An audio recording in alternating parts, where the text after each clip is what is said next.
P V Abdul Wahab M P നമുക്കൊപ്പം ചേരുന്നു. ഒപ്പം ലോക കേരള സഭയുടെ കുവൈറ്റ് പ്രതിനിധി രജീഷ് സിയുമുണ്ട്. ആദ്യം ശ്രീ പി വി അബ്ദുൽ വഹാബിലേക്ക്. ശ്രീ അബ്ദുൽ വഹാബ്, അങ്ങ് പല രാജ്യങ്ങളും സന്ദർശിച്ചിട്ടുണ്ടാകുമല്ലോ. അവിടെയുള്ള ലേബർ ക്യാമ്പുകളും ഒരുപക്ഷെ സന്ദർശിച്ചിട്ടുണ്ടാവും. ഇവിടെ നടന്നത് എന്താകും എന്നാണ് താങ്കൾ അനുമാനിക്കുന്നത്? കുവൈറ്റിൽ NBTC-യുടേതടക്കം ഒരുപാട് ലേബർ ക്യാമ്പുകളുണ്ട്. ഇവിടെയൊക്കെ വേണ്ടത്ര സുരക്ഷാ മാനദണ്ഡങ്ങൾ പാലിക്കുന്നുണ്ടെന്നാണ് നമ്മളുടെ പൊതുവായിട്ടുള്ള ധാരണ. കാര്യം അവിടെ നിയമങ്ങൾ വളരെ കർക്കശമാണല്ലോ. നമ്മുടെ നാട്ടിലുള്ളതുപോലെയൊന്നും ആകാനുള്ള സാധ്യതയില്ല. അപ്പോൾ എന്തുകൊണ്ടാണ് വേണ്ടത്ര സുരക്ഷാ മാനദണ്ഡങ്ങൾ ഇല്ലാതെ പോയത്? ഇങ്ങനെയാണോ പല ക്യാമ്പുകളും, ശ്രീ അബ്ദുൽ വഹാബ്?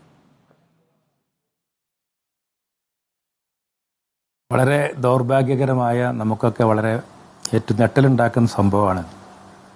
ഇനി അതിനെ പറഞ്ഞിട്ട് കാര്യമൊന്നുമില്ല. പക്ഷേ ഞാൻ മനസ്സിലാക്കിയെടുത്തോളം ലേബർ ക്യാമ്പുകളിൽ വളരെ നല്ല ലേബർ ക്യാമ്പാണ് ഈ പറഞ്ഞ സ്ഥലത്തുള്ളത്.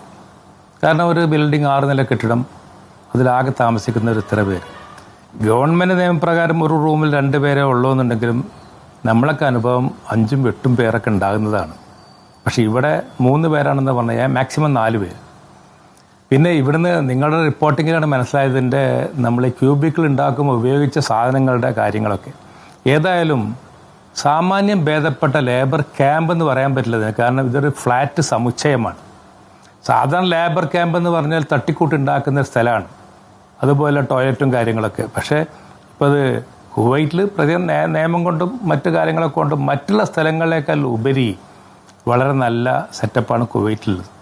ഇതുകൊണ്ടുണ്ടാകുന്ന വേറൊരു വിഷമം, 49 പേർ മരിച്ചു. ഇതുപോലൊരു ദാരുണമായ സംഭവം മുമ്പ് ഉണ്ടായിട്ടില്ല. മുമ്പ് ലോഞ്ച് അപകടം എന്നൊക്കെ പറഞ്ഞ എത്രയൊക്കെ ഉണ്ടായിട്ടുള്ളൂ. പക്ഷേ ഇത് ഉണ്ടാക്കുന്നത് എന്താണെന്നറിയോ? ഇനി മുതൽ നിങ്ങൾക്കറിയാം, ഇനി കുവൈറ്റിൽ താമസിക്കുക, ഒരു തൊഴിലാളിയെ താമസിപ്പിക്കുക എന്നുള്ളത് അത്യന്തം ദുഷ്കരമാകും. കാരണം ഒരു റൂമിൽ ഒരാൾ 2 ആളെന്ന് പറഞ്ഞാൽ അതോട് കൂടിയിട്ട് ഇതിൻ്റെ ഫാമിലി കൊണ്ടുള്ള ബാച്ചിലറായി ജീവിക്കാനുള്ള ചുറ്റുപാടിൻ്റെ കമ്പനികൾക്ക് കൂടുമ്പോൾ സ്വാഭാവികമായിട്ടും അതിൻ്റെ ബുദ്ധിമുട്ട് ഉണ്ടാവില്ല അവർക്കും. അപ്പം അതുകൊണ്ട് ഇത് വലിയ ദൂരവ്യാപകമായ ചലനങ്ങൾ സൃഷ്ടിക്കും. എനിക്ക് ഈ അവസരത്തിൽ പറയാനുള്ളത് നാം തന്നെ കേരളത്തിൽ ഇതേപോലെ ധാരാളം ലേബർ ക്യാമ്പുകളുണ്ട്. അവിടെ മലയാളികളല്ല എന്ന് വ്യത്യാസം മാത്രമേ ഉള്ളൂ. നമ്മളും ഗവൺമെൻറ് ഈ സമയത്ത് കണ്ണു തുറക്കണം.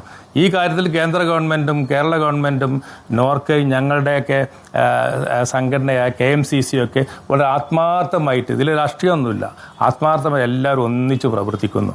ഈ കാര്യത്തിലൊന്നും യാതൊരു സംശയമില്ല. കേരള ഗവൺമെൻറ്റും കേന്ദ്ര ഗവൺമെൻറ്റും എല്ലാവരും, സന്നദ്ധ സംഘടനകളൊക്കെ. പക്ഷേ നമ്മൾ ഇനിയും ശ്രദ്ധിക്കേണ്ടത് ഈ മാതിരിയുള്ള സംഗതികൾ ഇനിയും ധാരാളം സ്ഥലങ്ങളുണ്ട്. നമ്മുടെ മറ്റ് കൂടുതൽ ആൾക്കാരുള്ള സ്ഥലം, കുവൈറ്റിനേക്കാളും കൂടുതൽ തൊഴിലാളികളുടെ സ്ഥലങ്ങളൊക്കെ ഉണ്ട്. ഈ കാര്യങ്ങളിലൊക്കെ എംബസിയും മറ്റുള്ള കാര്യങ്ങൾ ഗവൺമെൻറ് അവരുടെ നിയമപ്രകാരം നടപടികളൊക്കെ എടുക്കുന്നുണ്ട്.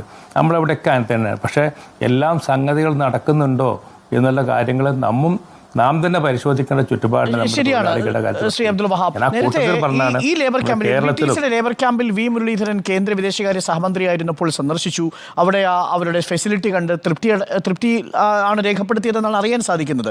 അപ്പോൾ ഇങ്ങനൊരു ക്യാമ്പിൽ ഇങ്ങനൊരു തീപിടുത്തം ഉണ്ടായില്ല. അതായത് ഭേദപ്പെട്ട ഒരു ക്യാമ്പിൽ താഴത്തെ ബേസ്മെന്റിൽ തീ ആളിപ്പടരുമ്പോൾ തന്നെ 49 പേർക്ക് മരണം സംഭവിക്കുന്നുണ്ടെങ്കിൽ അത് നമ്മളുടെ എല്ലാവരുടെയും കണ്ണു തുറപ്പിക്കേണ്ടതാണ്. പ്രത്യേകിച്ച് താങ്കൾ സൂചിപ്പിച്ചതുപോലെ പെരുമ്പാവൂരിലൊക്കെ അട്ടിയായി മനുഷ്യരെ താമസിപ്പിച്ചിരിക്കുന്ന ഇടങ്ങളുണ്ട്.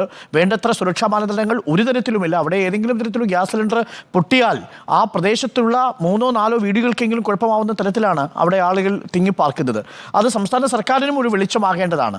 പക്ഷേ ഇത് കുവൈറ്റിൽ ഇങ്ങനെയാണെങ്കിൽ ഒരുപക്ഷെ മറ്റുള്ള പ്രവാസി ലോകങ്ങൾക്കിടയിൽ കുറച്ചുകൂടി തിക്കിലും തിരക്കിലുമൊക്കെ ആളുകൾ ജീവിക്കുന്ന സ്ഥലങ്ങളുണ്ട്. അതൊരല്പം ആശങ്കയെ മാറുന്നില്ലേ നമുക്ക്? തീർച്ചയായും. അതാണ് ഞാൻ പറഞ്ഞത്. കുവൈറ്റിൽ ഇത്രത്തോളം നല്ലൊരു ക്യാമ്പിൽ ഇങ്ങനെ പറ്റിയെന്നുണ്ടെങ്കിൽ മറ്റ് പല സ്ഥലങ്ങളിലെ ക്യാമ്പുകളുടെ സ്ഥിതി എത്രയോ വ്യത്യസ്തമാണ്. നമുക്ക് പോയി കണ്ടു കഴിഞ്ഞാൽ ഇതൊക്കെ കുവൈറ്റിലെ എബ്രഹാം സാബ് കൊടുത്തിട്ടുള്ള, അത് പ്രത്യേക ഉയർന്ന സ്ഥാനങ്ങളിലുള്ള ആൾക്കാർക്കായിരിക്കും എന്ന് ഞാൻ വിചാരിക്കണത്. സാധാ തൊഴിലാളികളല്ല, ലേബർ ക്യാമ്പിൽ തൊഴിലാളികളല്ലത്. ഇതൊക്കെ അത്യാവശ്യം എഞ്ചിനീയർമാരുണ്ട്, ഉദ്യോഗസ്ഥരാണ്. ആ കമ്പനിയുടെ ഒരു പ്രത്യേകത ഒരുപക്ഷെ അങ്ങനെയായിരിക്കാം. അതിൽ ഡ്രൈവർ ഉൾപ്പെട്ടിട്ടുണ്ട്. ഇപ്പോൾ കൊല്ലത്തെ സ്വദേശി ഒരു ഡ്രൈവർ ഷമീർ ഉൾപ്പെട്ടിട്ടുണ്ട്. അതേസമയം MTech കഴിഞ്ഞു പോയ അവിടുത്തെ ഒരു സീനിയർ ടെക്നീഷ്യൻ ഉണ്ട്, എഞ്ചിനീയർ ഉണ്ട്, ഒരു സ്റ്റോർ മാനേജർ ഉണ്ട്. അങ്ങനെ വിവിധ തസ്തികകളിൽ ജോലി ചെയ്യുന്നവരാണ് മരണമടഞ്ഞിരിക്കുന്നത്. ഈ കാര്യത്തിൽ നമ്മുടെ അവിടുത്തെ ടീം, അത് എംബസി ആണെങ്കിലും കുവൈറ്റ് ഗവൺമെൻറ് വളരെ സാധാരണ ഇല്ലാത്ത രൂപത്തിലാണ്. കുവൈറ്റ് ഗവൺമെൻറ് ഇമ്മീഡിയറ്റ്ലി മിനിസ്റ്റർ പോകുന്നു, മിനിസ്റ്റർ എല്ലാ ആക്ഷൻസും നേരിട്ട് നടത്തും.